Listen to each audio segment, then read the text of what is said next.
Welcome back to another episode of Quick Picks with the Geek. I am your host, Bro Power the Geek. All right, kicking off UFC 310 with a heavyweight clash between Kennedy Nzechukwu and Łukasz Brzeski. This fight feels like a layup fight.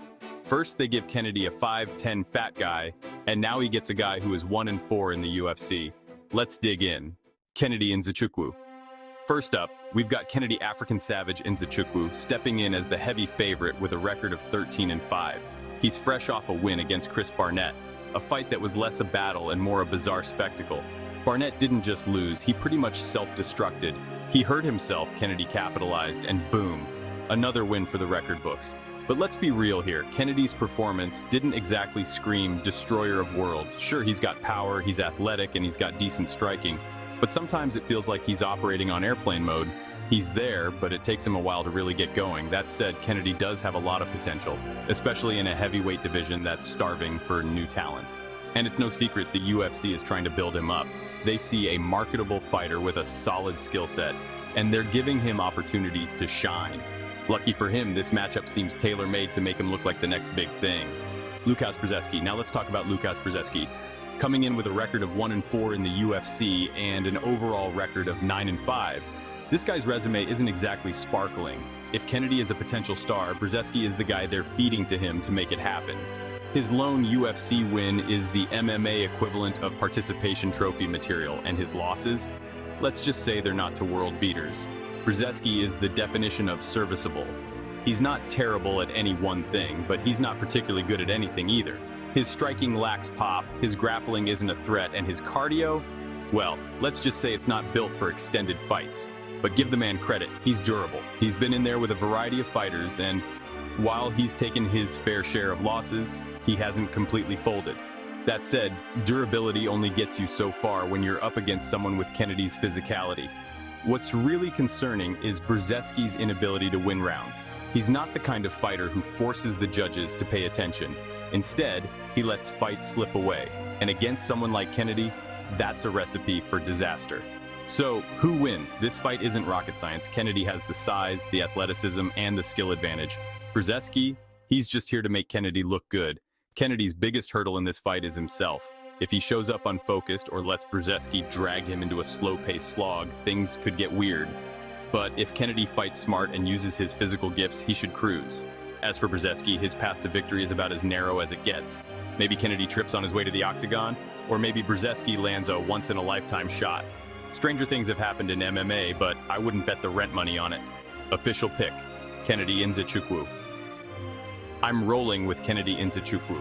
This is his fight to lose. He's bigger, stronger, and more skilled than Brzeski, and unless he decides to take a nap mid-fight, he should walk away with a dominant win. I see Kennedy keeping this one at range, landing some big shots and either putting Brzeski away or cruising to a lopsided decision. The UFC clearly wants to build him up, and this matchup feels like the perfect layup.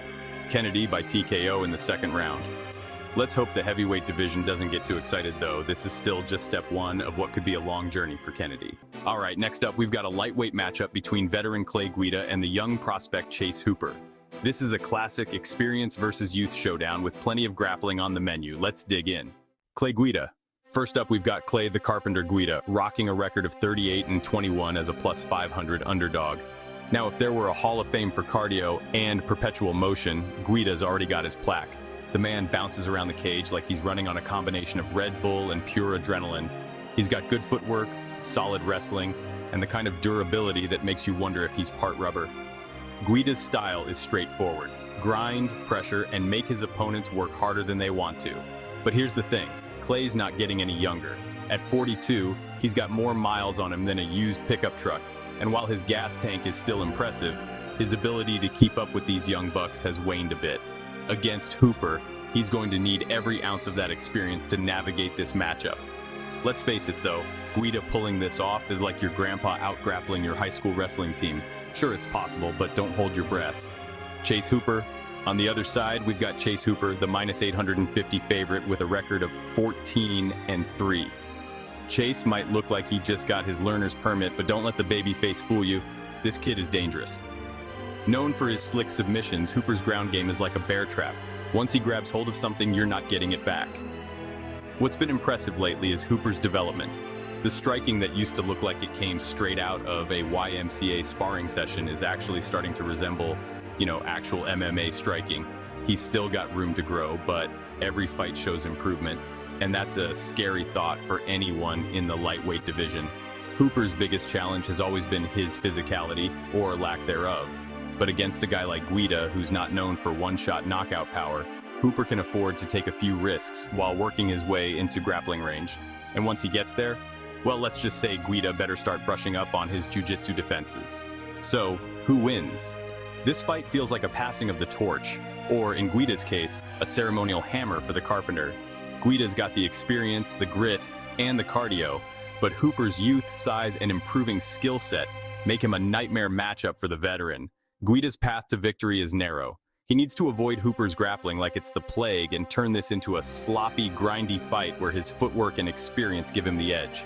For Hooper, the plan is simple: drag Guida into his world. Whether it's a slick takedown, a scramble, or a submission opportunity, Hooper's got all the tools to finish this one. Official pick: Chase Hooper.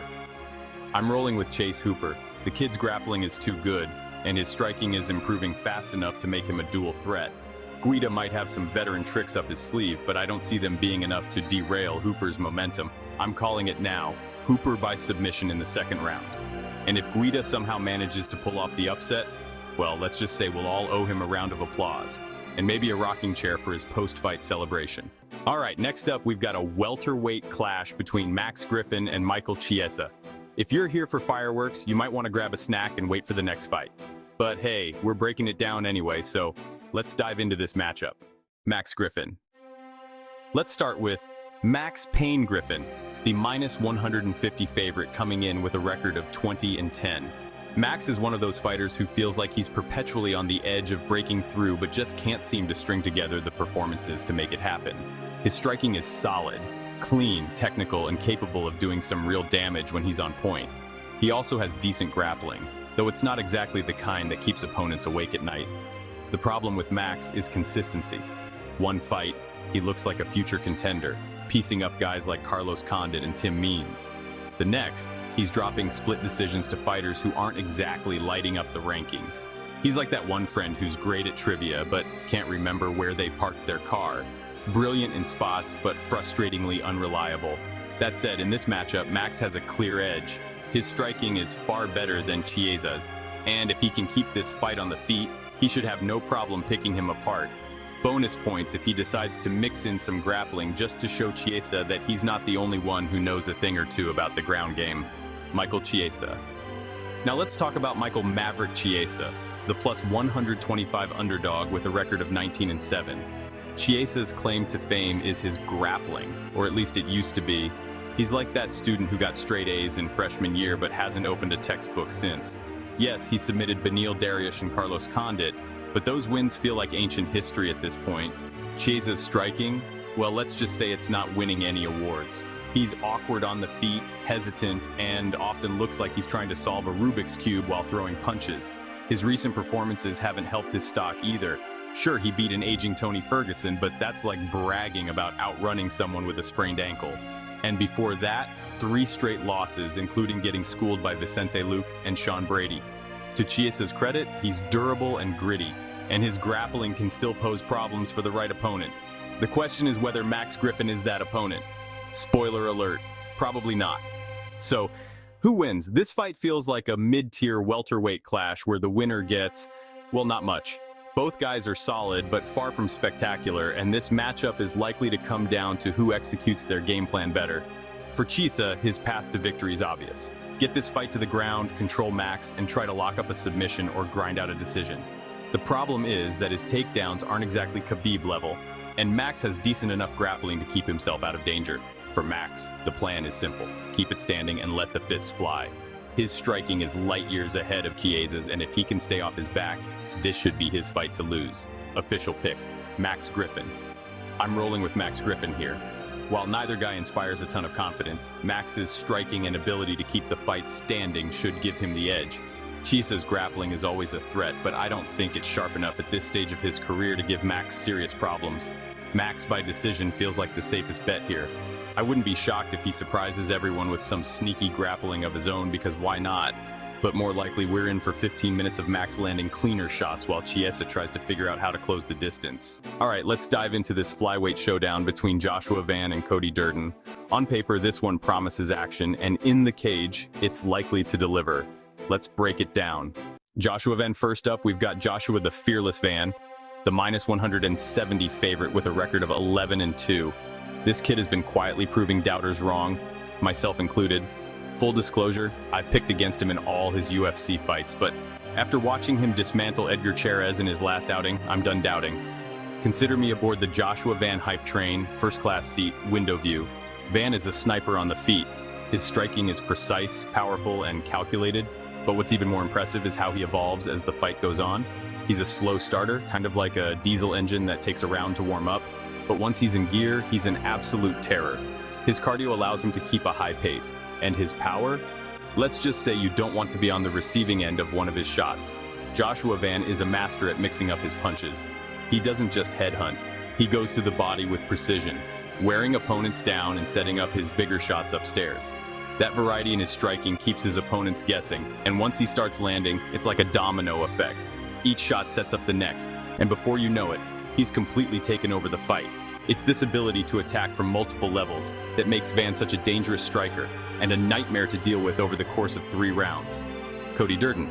Now let's talk about Cody custom-made Durden, the plus 140 underdog with a record of 17-6. Cody is the definition of scrappy. He's durable, relentless, and has that never-say-die attitude that makes him a fan favorite. If there were a UFC award for most determined fighter, Durden would be in the running every year. Durden's game is all about pressure. He's got cardio for days, and he doesn't mind making a fight ugly if it means wearing his opponent down. His grappling is solid, his striking is serviceable, and he's always looking to drag opponents into deep waters. The problem for Durden in this fight is the gap in technical skill. He's tough, sure, but toughness only gets you so far against someone as sharp and precise as Van.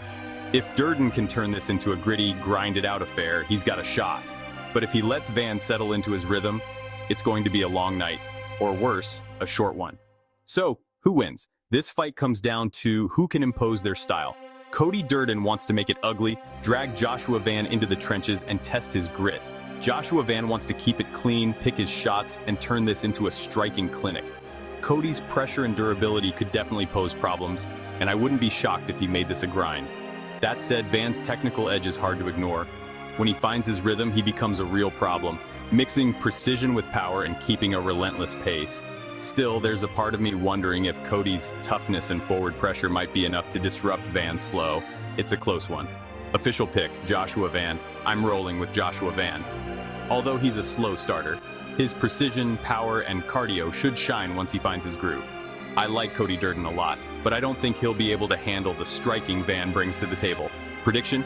Van by TKO in the second round. Cody will make it interesting early, but once Van starts landing clean, it's going to be tough for Durden to hang in there. Let's see if the hype train keeps rolling. All right, let's dive into this one. Chris Weidman versus Eric Anders.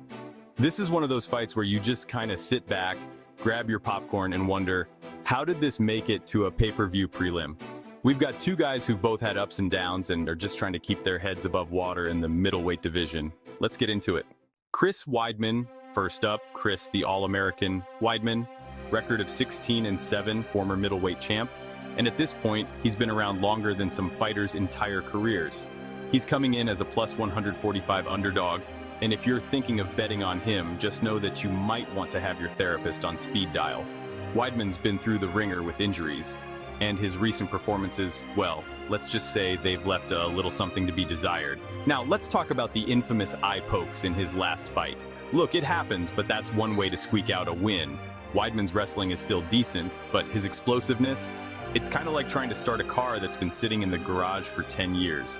The engine's there, but it's making some questionable noises. He's known for his ground game, but lately it seems like he's mostly known for finding ways to survive. Standing up, he's got decent power, but the technique has just not been there in recent years. Watching him strike these days feels like watching someone try to remember where they left their keys.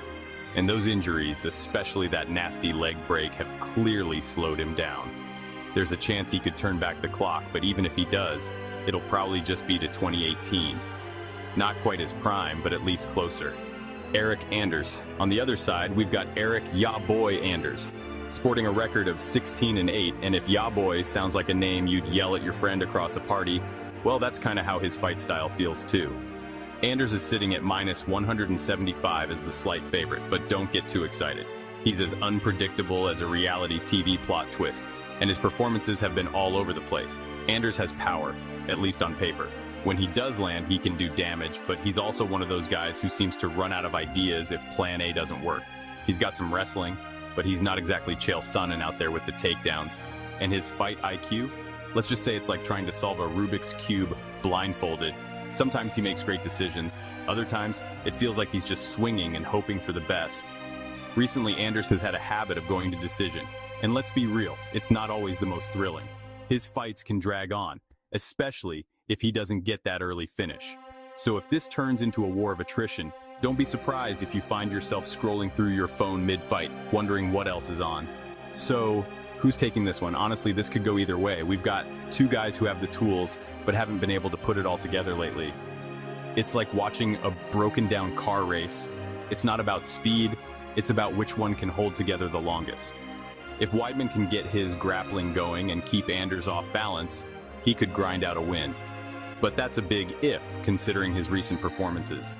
Anders, on the other hand, needs to keep this standing and avoid the clinch game with Weidman. If he can find Weidman's chin, we could be looking at a TKO, but again, that's not a guarantee.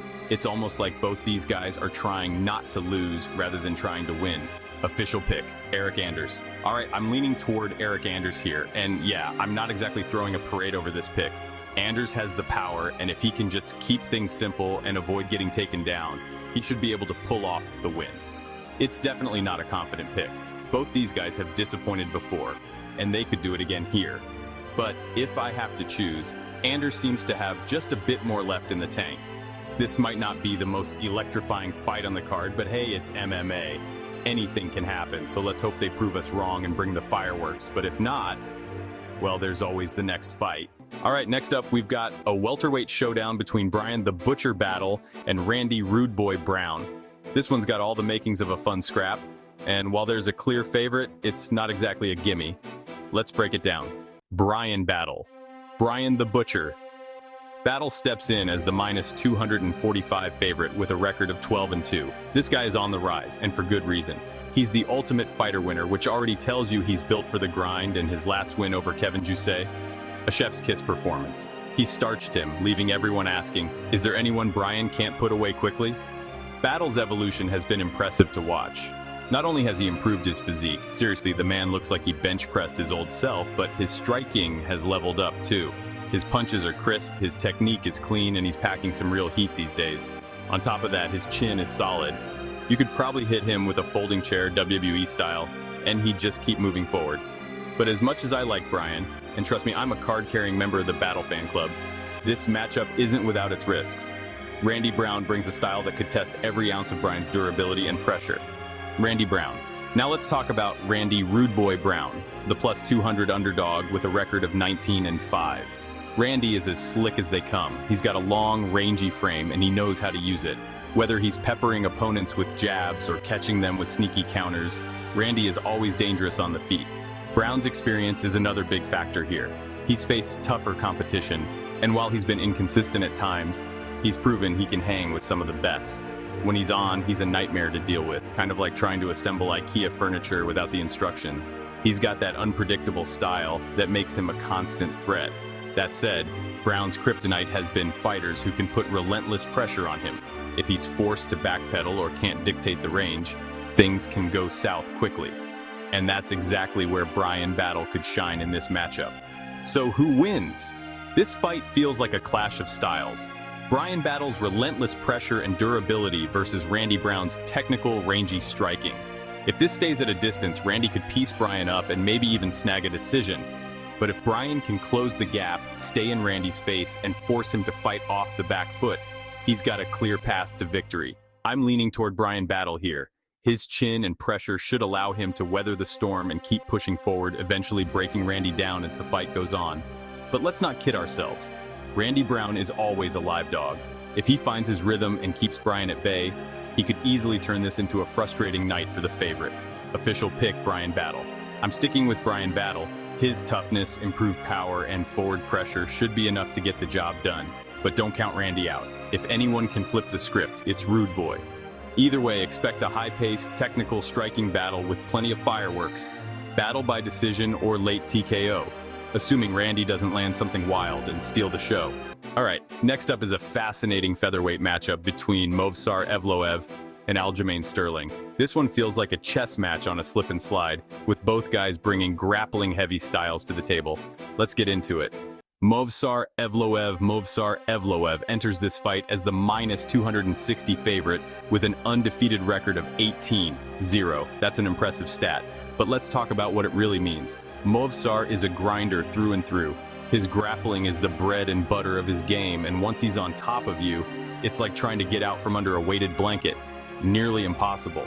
His cardio is solid for all 3 rounds, and while his striking isn't flashy, he's got sneaky power when he lands clean.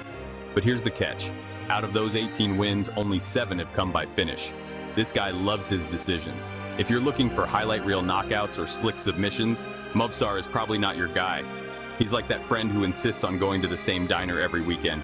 Reliable, but predictable. Still, his ability to control a fight is undeniable, and that's been enough to keep him unbeaten so far. Aljamain Sterling.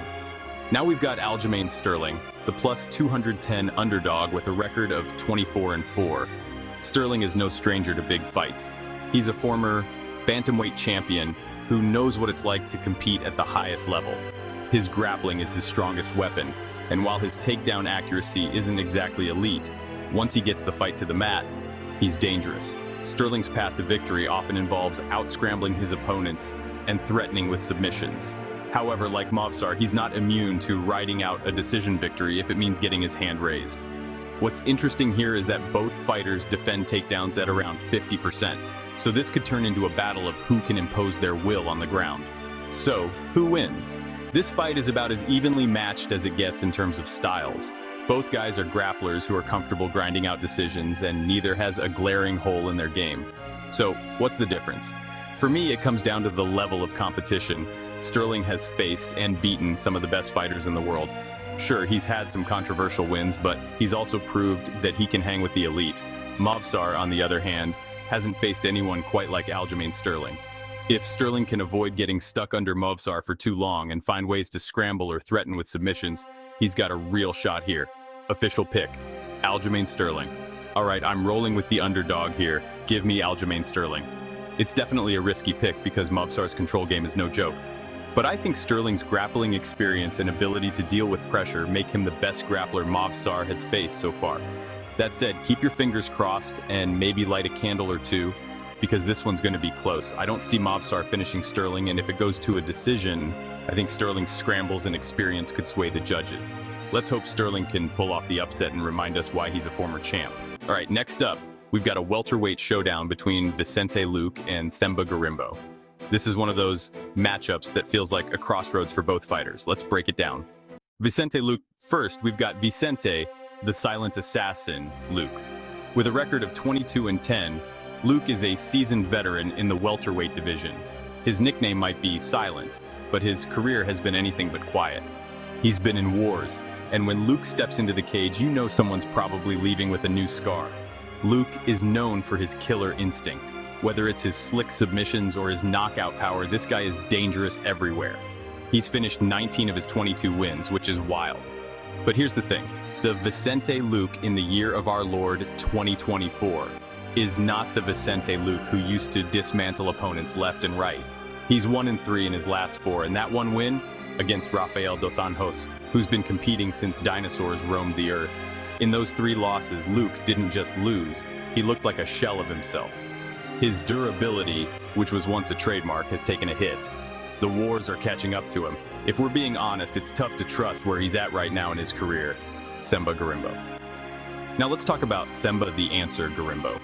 Coming in at 14-4, he's relatively new to the UFC, but he's already making waves. Themba is a tough, gritty fighter with a style built on relentless pressure and a solid ground game. Gorimbo doesn't shy away from a grind. He'll drag you into deep waters, make you work for every inch, and break your will. His striking? Serviceable. But it's really his grappling that sets him apart. Once he gets on top, it's a long night for his opponents. But let's not overhype him just yet. Themba is still developing, and he hasn't faced someone with the resume of Vicente Luque. This is a huge step up in competition for him. The question is whether he can handle the leap or if Luque will remind everyone why he was once a top contender. So, who wins? This fight comes down to durability and game plan. Luque has the experience and finishing ability, but his recent performances raise red flags. Themba, on the other hand, is a fresher, hungrier fighter who's been steadily improving. Official pick, Themba Gorimbo. I'm rolling with Themba Gorimbo here. He's got the cardio, the grappling edge, and the momentum to make this his breakout moment. Luke's best shot is to keep it standing and land something big, but I think Themba will smother him, wear him down, and get the job done. This feels like a changing of the guard. Themba by decision. Let's see if the answer can live up to his nickname.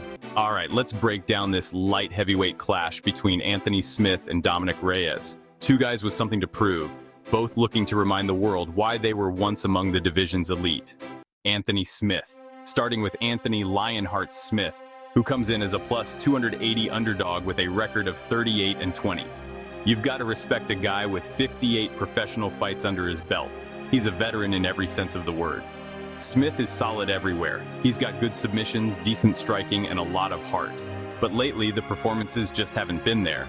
His most recent fight, a decision loss to a middleweight moving up on short notice.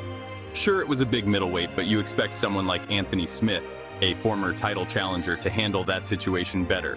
Instead, he looked flat and uninspired. I mean, he had the cardio, the experience, and the size advantage, but it felt like he left his game plan back in the locker room, or maybe on the bus ride over. That's been the story for Smith recently. Flat performances and head-scratching losses. He still has the skills, but it's like he struggles to put it all together when it matters most. That said, his grappling is his biggest weapon here. If he can drag this fight to the ground, he has a legitimate chance to turn things around. But that's a big if. And let's be honest, Smith pulling that off feels as likely as me landing a spinning heel kick on Jon Jones. Dominic Reyes. Now, onto Dominic the Devastator Reyes, who's the minus 340 favorite with a 14-4 record. Reyes burst onto the scene a few years ago as a dynamic, hard-hitting striker with good athleticism and confidence to match. His performance against Jon Jones was incredible. I personally thought he lost the fight, but he showed he belonged at the top. But since then, it's been tough sledding.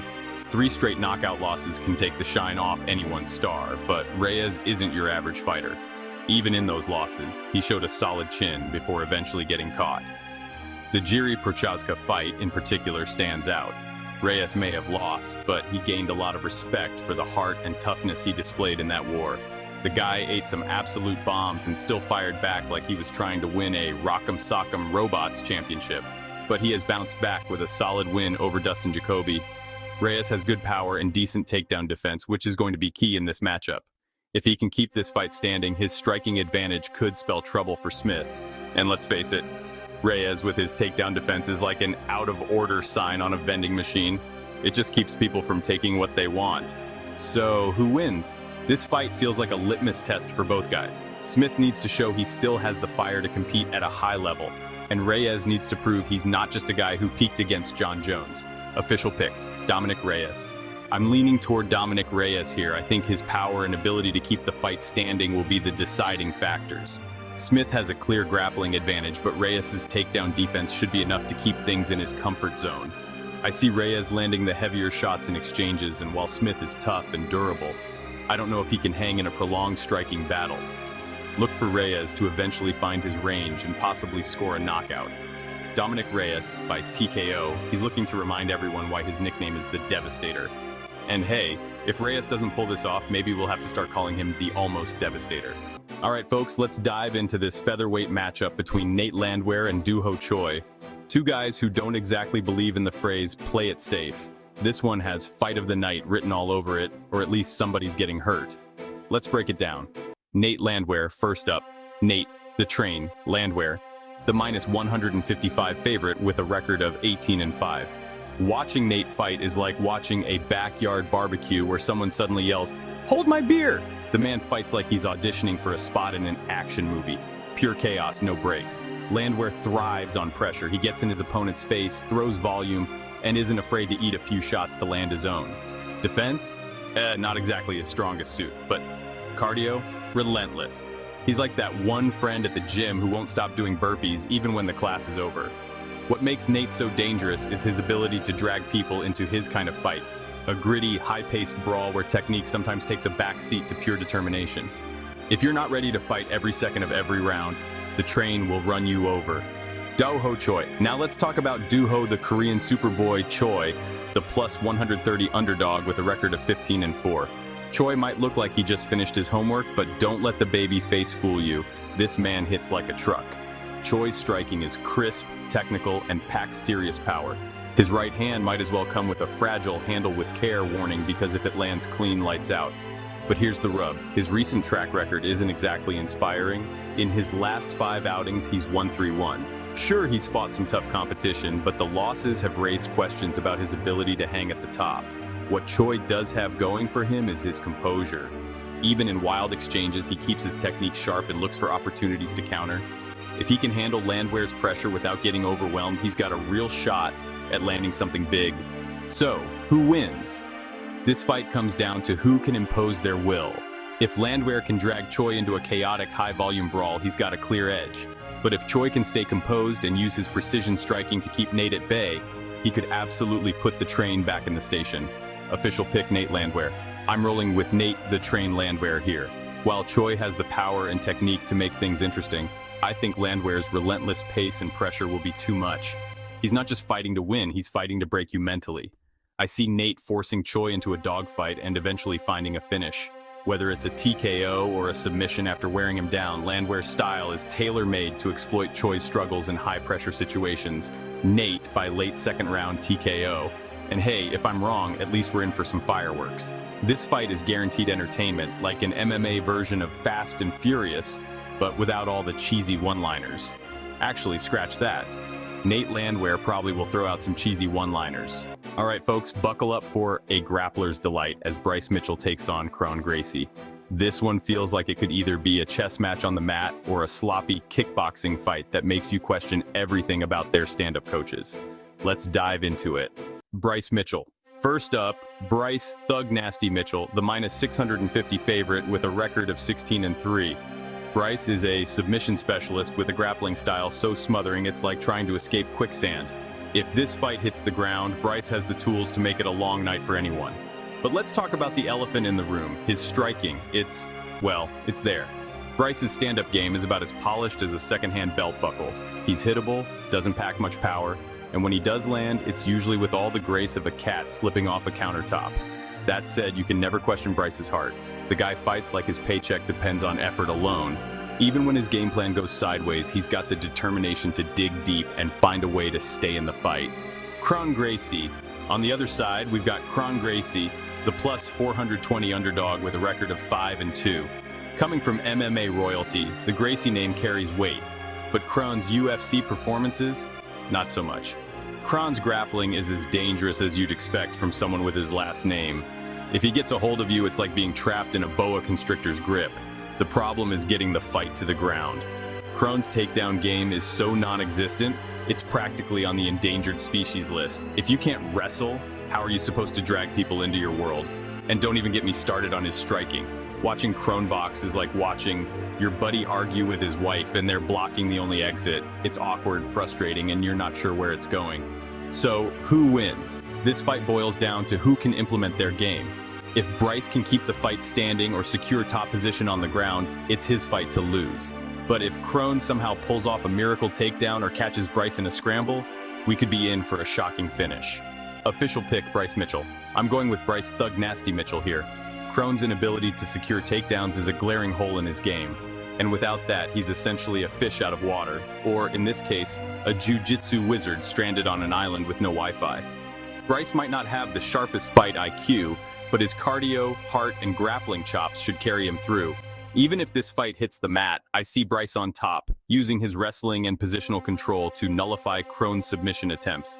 That said, don't be surprised if Bryce makes a boneheaded mistake and gives Kron a chance to sink in a choke. It wouldn't be the first time he's had a lapse in judgment, but I think Bryce's pressure and grit will grind out a victory. Bryce by unanimous decision.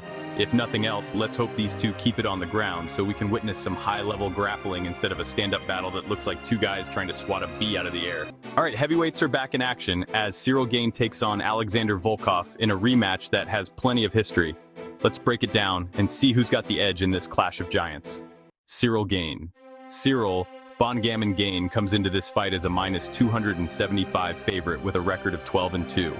Once hailed as the second coming of heavyweight greatness, Cyril's stock took a bit of a hit after that quick loss to Jon Jones. But let's not forget the skill set that had everyone buzzing in the first place. Gane is fast. Like, are you sure this guy is a heavyweight? Fast. His hand speed, his footwork, his ability to mix in nasty body kicks, it's all elite. He moves around the octagon like he's gliding on ice skates, and for a guy his size, that's terrifying. If Jon Jones weren't in this division, we'd probably already be calling Gane the future of the heavyweight belt. Sure, people question his grappling after the Jones fight, but let's be honest, Jon makes everyone look bad. That fight felt like less of a reflection on Gane's skills and more of a showcase of Jon's ridiculous talent. Gane's grappling is serviceable, and his ability to stay on his feet while landing sharp, accurate strikes makes him a nightmare matchup for most heavyweights. Alexander Volkov.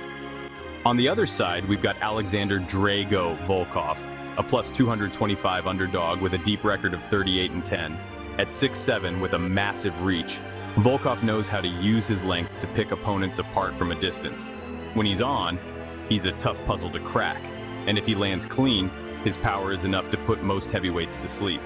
Volkov's recent record is solid, with his only 2 losses in his last 7 fights coming against Tom Aspinall and, you guessed it, Cyril Gane. The guy's been around and he's faced some of the best in the division. His ability to manage range and pile on damage with sharp kicks and straight punches has kept him competitive even against top-tier opponents. But here's the thing, Volkov's style works best when he can control the pace, and against someone like Gane who never stands still, that's a tall order. Add in the fact that Volkov's takedown defense and grappling aren't exactly bulletproof, and you've got a tough matchup on your hands. So, who wins? This fight feels like a continuation of where their first fight left off. Gane's speed, movement, and striking variety are going to give Volkov problems all night. Volkov's power and range are always dangerous, but if he can't pin Gane down, it's going to be a long evening for him. Official pick, Cyril Gane. I'm rolling with Cyril Gane here. His speed, movement, and striking versatility should keep Volkov on the back foot. And while Volkov's power is always a threat, I don't see him landing anything significant enough to change the fight. Gane will use his superior footwork to dart in and out, landing clean shots while avoiding Volkov's counters. I expect him to mix in those vicious body kicks to sap Volkov's energy and gradually break him down. In the end, I think Gane reminds everyone why he's still one of the best heavyweights in the world. Give me Gane by a comfortable decision or late TKO. And if he keeps improving, don't be surprised if we're calling him champion once Jon Jones decides to retire or take up another hobby like competitive goat herding. Next up, we've got an intriguing welterweight clash between Ian Garry and Shavkat Rakhmonov. 2 undefeated fighters step into the cage, but only one is walking out with that unblemished record intact. Let's break it down. Shavkat Shavkat Nomad. Rakhmonov enters as the -390 favorite with a perfect record of 18-0. And when I say perfect, I mean perfect. He's finished every single one of his fights, 8 by KO and 10 by submission. That's a 100% finish rate, which is almost unheard of at this level. Shavkat doesn't mess around. He's the type of fighter who's always hunting for the kill. Whether it's with a slick submission or a brutal barrage of strikes, he's a nightmare for anyone standing across from him. His grappling is relentless, his striking is precise, and his pace, well, let's just say it's the kind of pressure that not only busts pipes, but also finishes all his opponents. What really makes Shavkat dangerous is his ability to adapt. If plan A doesn't work, he's got plans B, C, and probably D tucked away in his arsenal. There's no coasting to a decision with this guy. He's coming for the finish every single time. Ian Garry. Now let's talk about Ian the Future Garry, the +290 underdog with a record of 15-0. Garry is a rangy striker who loves to fight at distance, picking his opponents apart with clean, precise shots. He's patient, calculated, and methodical, everything you want in a high-level striker. But here's the thing. Ian isn't exactly a highlight reel machine. Sure, he's had a few finishes, but those came against guys you'd expect to get finished. Against tougher competition, he's had some, let's call them low-action fights. The MVP fight in particular was less fight of the night and more nap of the night. Still, you can't discount his ability to execute a game plan. He knows how to stay safe, rack up points, and control the pace of a fight. If he can keep Shavkat at range and turn this into a technical striking match, he might have a path to victory. That's a big if, though. So who wins? This is a classic clash of styles. Shavkat's aggressive, finish-first approach versus Ian's patient, point-fighting style. The question is whether Ian can survive Shavkat's relentless pressure and keep him at bay long enough to edge out a decision. Official pick. Shavkat Rakhmonov. I'm leaning toward Shavkat here. His finishing ability is just too much to ignore. While Ian might be able to frustrate him early with his range and striking, Shavkat's pace and pressure feel like they're going to overwhelm him as the fight goes on. I see Shavkat hunting Ian down, forcing him to fight at a pace he's not comfortable with, and eventually finding a way to close the show. Whether it's a slick submission or a brutal TKO, Shavkat just feels like the guy who's going to hand Ian his first loss. Somebody's zero has got to go, and I think it's Ian's. But hey, in MMA, anything can happen, so let's see if the future can rise to the occasion, or if Shavkat proves once again why he's the real deal at 170. We've got Alexander Pantoja, the minus 250 favorite with a record of 28-5, taking on Kai Asakura, a plus 205 underdog with a record of 24-4. On paper, this matchup looks like a blockbuster, but honestly, I've got some questions. First off, I get it. Rise-In is no joke as a promotion. They've produced some great talent, but let's not pretend this is a seamless transition to the UFC. We've seen this movie before. Case in point, Rainier de Ridder. He was a two-division champ in ONE FC, came to the UFC with all the hype in the world. And what happened? He barely scraped by Gerald Meerschaert, a guy who's practically the unofficial UFC gatekeeper for middleweights. De Ridder won, but it wasn't exactly a performance you write home about. He gassed, he struggled, and it made you wonder if he was really ready for the UFC grind. And that's what I'm worried about with Kai Asakura. Don't get me wrong, he's a fantastic striker. He's fast, he hits hard, and his power is absolutely legit. His grappling is okay, and his takedown defense isn't bad either. But the level of competition in Rizin just isn't the same as what you face in the UFC. And now he's going up against Pantoja, one of the most relentless grapplers in the game. That's a steep climb. Now let's talk about Alexander Pantoja. The man is a problem, plain and simple. Sure, his striking isn't the cleanest, but it gets the job done, and he's got enough power to make you respect it. His real bread and butter, though, is his grappling. If Pantoja gets on top of you, you're in for a long night, or more likely, a short one. He's got suffocating top control, dangerous submissions, and the ability to break his opponents mentally. The downside? Pantoja's gas tank isn't built for the long haul. By the third round, he's usually huffing and puffing like a dad trying to keep up at a trampoline park. But here's the thing, even when he's exhausted, he keeps coming. I've seen him look completely gassed and still manage to shoot takedowns and control the fight. That kind of determination makes him a nightmare for anyone, especially someone like Kai, who hasn't dealt with this level of grappling pressure. Let's not forget Pantoja's chin, either. This guy can take a shot. Even if Kai lands some of those clean, powerful strikes he's known for, I don't see Pantoja folding. And that's going to frustrate Asakura, especially as the fight drags on. So, how do I see this playing out? Honestly, Pantoja is my pick. Yes, Kai has the power to change the fight with one punch. That's always a possibility in MMA, but I don't think it's likely. Pantoja's grappling is on a completely different level, and I see him using his striking to set up takedowns early. Once the fight hits the mat, it's Pantoja's world, and I don't think Kai can survive there for long. I'm predicting a finish for Pantoja, either by submission or ground and pound. Kai's got the speed, the power, and the striking, but Pantoja has the experience, the toughness, and the relentless grappling to get the job done. To wrap it up, this is a classic striker versus grappler matchup, but with one big twist. Pantoja's striking isn't bad, and Kai's grappling isn't elite. Unless Kai lands something spectacular early, I see Pantoja dragging him into deep waters and closing the show. That's the pick, Pantoja by finish. If you stuck around till the end, I really appreciate it. If you enjoyed this, go ahead and smash that like button. If you haven't subscribed yet, what are you waiting for? Hit that subscribe button and turn on notifications so you don't miss a beat when the next video drops. And don't be shy, leave a comment below. And let me know who you got winning this fight. Let's see who really has the crystal ball around here. Until next time.